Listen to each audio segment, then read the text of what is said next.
रहीम अस्सलाम वालेकुम नाज़रीन, क्या हाल है। मैं उम्मीद करती हूँ आप सब ठीक होंगे, खैरियत से होंगे।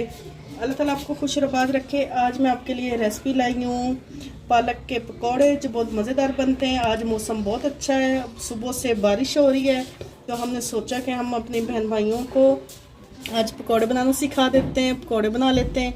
तो अब हम रेसिपी की तरफ बढ़ते हैं। एक प्याली हमने पालक ली, इसको हमने इस तरह से बारीक काटा है, इसको अच्छी तरह से वॉश किया है, ये डालेंगे। आधी प्याली हमने आलू लिया, तकरीबन एक आलू लिया और इसको हमने इस तरह से बारीक काटा है, ये डाल देंगे। एक चम्मच के करीब हमने धनिया लिया है, ये डालेंगे। 4 हमने हरी मिर्च ली है, ये डाल देंगे। थोड़े से हमने पुदीने के पत्ते लिए हैं, ये डालेंगे। ये हाजमे को सही रखते हैं, इससे हाजमा अच्छा होता है पुदीने से। और थोड़ा सा हमने प्याज लिया है, ये डाल देंगे। अब हम इसमें बेसन डालेंगे। बेसन हमने एक प्याली भर के ली है, ये डाल देंगे। वीडियो को स्किप नहीं करना है, एंड तक ज़रूर देखना है। अगर आपको हमारी रेसिपी अच्छी लगे तो हमारे मनपसंद खाने चैनल को सब्सक्राइब, लाइक और शेयर कर दें। अब हम इसमें मसाले डाल लेंगे। आधी चम्मच हम इसमें कुटी लाल मिर्च डालेंगे, आधी चम्मच पिसी लाल मिर्च, या आप अपने टेस्ट के हिसाब से भी ले सकते हैं। और हाफ़ टी स्पून के करीब हम हल्दी पाउडर डालेंगे।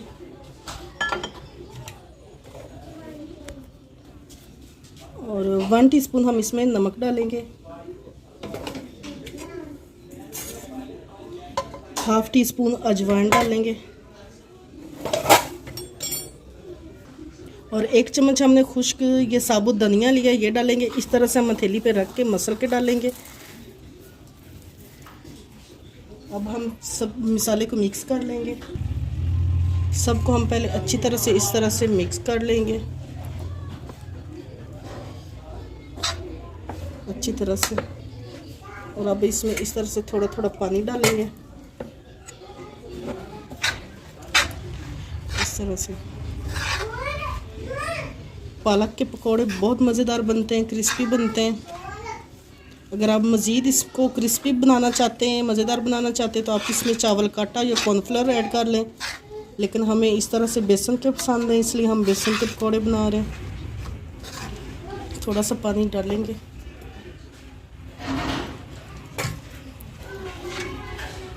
तकरीबन आधा कप हमने पानी डाला है। ज़्यादा पतला हमने इसका बैटर नहीं बनाना, नॉर्मल बनाना है।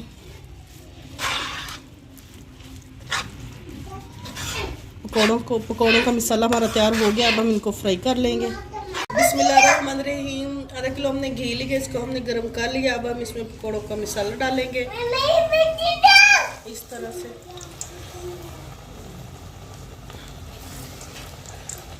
इसी तरह से हम सारे पकौड़ों को डाल लेंगे। सारे पकौड़े हमने डाल दिए। अब हम इनकी साइडें चेंज कर लेंगे। ये देखें गोल्डन होना शुरू हो गए हमारे पकौड़े। इसी तरह से हम इसको अच्छी तरह से 5 से 10 मिनट तक पका लेंगे। ये देखें नाज़रीन, गर्मा गर्म पकौड़े हमारे तैयार हो गए। अब हम इनको निकाल लेंगे। ये देखें नाज़रीन, मज़ेदार पकौड़े हमारे तैयार हैं। अगर आपको हमारी रेसिपी अच्छी लगे तो हमारे मनपसंद खाने चैनल को सब्सक्राइब, लाइक और शेयर कर दें।